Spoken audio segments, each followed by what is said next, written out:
मित्रों, आजकल एक चर्चा बहुत ही सामान्य सी हर जगह देखने को मिलती है, जिसमें प्रमुख रूप से जो वेदवादी हैं, यानी कि केवल वेदों पर विश्वास करने वाले जो लोग हैं, या कहिए कि जो आर्य लोग हैं, वो इस बात की बहुत चर्चा करते हैं कि जो पुराण हैं, पुराणों में कुछ न कुछ अपमिश्रण हुआ है। और पर्टिकुलरली जो मध्यकाल है, मध्यकाल में बहुत सारे पुराणों में बहुत सारी ऐसी बातें लिखी गई हैं जो कॉन्ट्राडिक्टरी हैं या जिनमें चमत्कार है। यदि हम क्रिटिकली एनालाइज करते हैं तो कुछ चीज़ें निश्चित रूप से सोचने पर मजबूर करती हैं, क्योंकि ये बात सत्य है कि जो वेद हैं वो पूर्ण रूप से विज्ञान के ऊपर आधारित हैं, और वेद विद से बना है, जिसका अर्थ ही ज्ञान होता है।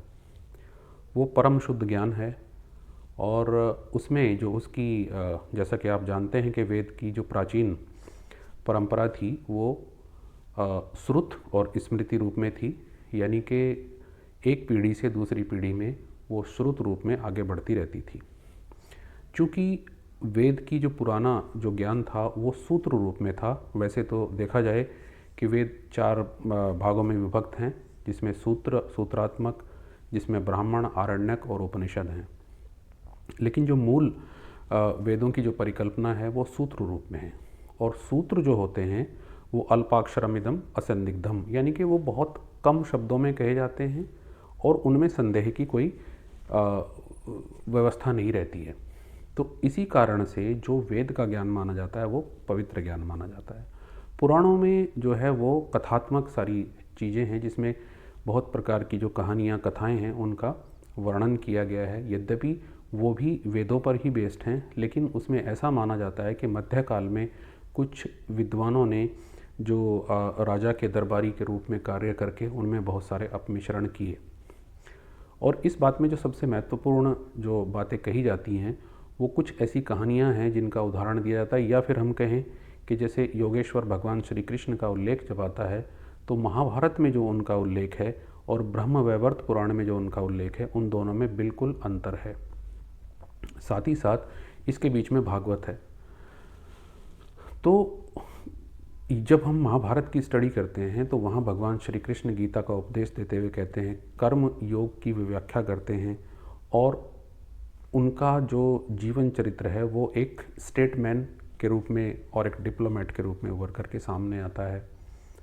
लेकिन जब ब्रह्मवैवर्त पुराण की बात आती है तो वहाँ पे उनका एक दूसरा ही रूप आता है, जिसमें राधा हैं, जिसमें गोपियाँ हैं, जिसमें रासलीला हैं, जिसमें 16,000 उनके विवाह हैं। वो चीज़ कहीं ना कहीं इन दोनों में तालमेल नहीं बैठता है, और ये बात बिल्कुल सही भी है। विषय ये है सबसे बड़ा कि क्यों ब्रह्मवैवर्त पुराण का ही सबसे अधिक, उस पे जो आधारित उनका जीवन चरित्र है, उसी पे सब सीरियल्स बनाए गए, उसी पे सब कहानियाँ बनाई गई।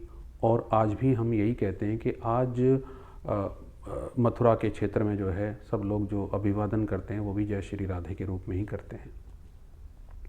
तो ये चीज़ कुछ न कुछ सोचने पर मजबूर करती है। इसके अलावा भी बहुत सारी कहानियाँ हैं, जैसे अहल्या की कहानी है, जिनको नॉर्मली हिंदी में अहिल्या लिखा जाता है, लेकिन अहल्या की जो कहानी है वो भी वेदों से ली गई है, लेकिन उसका जो अनुवाद है वो गलत तरीके से किया गया है।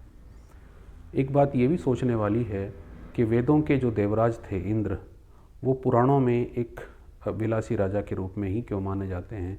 उनको उनका जो चरित्र हनन है वो गलत है।